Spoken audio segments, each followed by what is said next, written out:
Hello বন্ধুরা, চলে এসেছি নতুন একটি রেসিপি নিয়ে। দেখো, বাটা মাছগুলো আমি ভালো করে কেটে পরিষ্কার করে ধুয়ে নিয়েছি। ধুয়ে নুন হলুদ মাখিয়ে দিয়েছি। একটা পেস্ট তৈরি করে নেব। দিয়ে দেবো সাদা সর্ষে, আর দিয়ে দেবো 5টা কাঁচা লঙ্কা, আর দিয়ে দেবো টমেটো, আর এর মধ্যে দিয়ে দেবো একটু জল। এবারে সবগুলোকে ভালো করে পেস্ট করে নেব।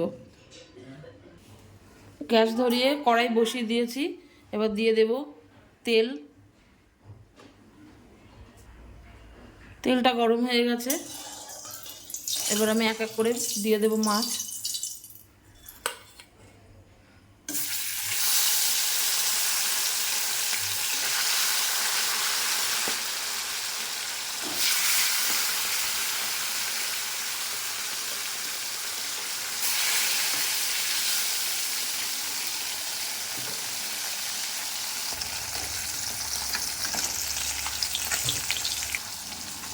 এবার উল্টে দেবো মাছগুলো।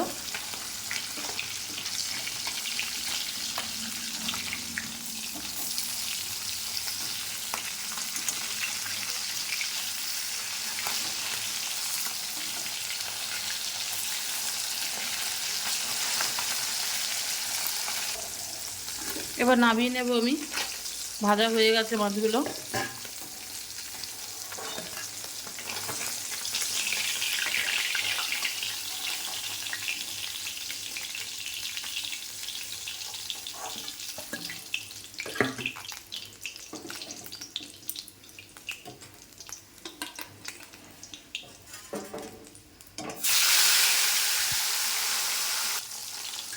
দেখো, সবগুলো মাছ ভাজা হয়ে গেছে।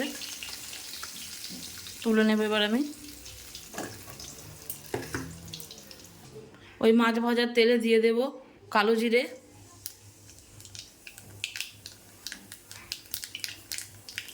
আর যে পেস্টটা করে রেখেছিলাম সাদা সর্ষে, টমেটো আর কাঁচা লঙ্কা, সেই পেস্টটা দিয়ে দেবো। নেড়ে নেবো আবার ভালো করে।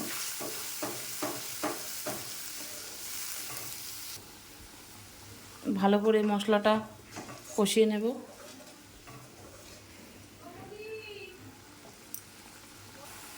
এবার মশলাটা কষে এসেছে। এবার দিয়ে দেবো এর মধ্যে নুন,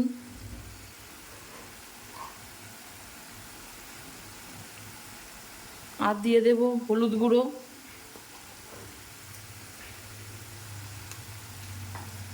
আর দিয়ে দেবো 1/2 চা চামচ কাশ্মীরি লঙ্কার গুঁড়ো। এবার এটাকে ভালো করে মাখিয়ে নেব। দিয়ে দেবো একটু চিনি। ভালো করে মশলাটা কষানো হয়ে গেছে, তেলও ছেড়ে দিয়েছে। এবার আমি দিয়ে দেবো জল।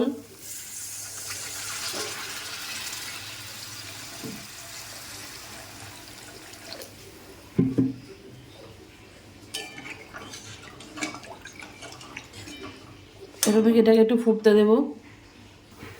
দেখো বন্ধুরা, ঝোলটা সুন্দর করে ফুটে গেছে।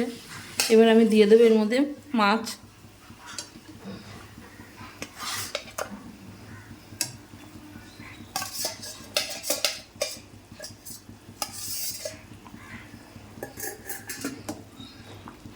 এবার আমি আরও কিছুক্ষণ এটা ভালো করে ফুটিয়ে নেব।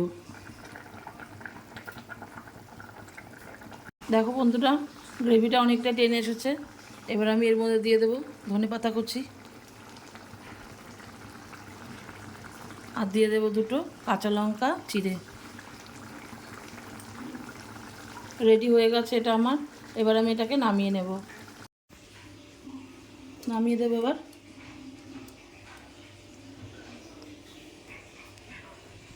আমার বাটা মাছের ঝাল।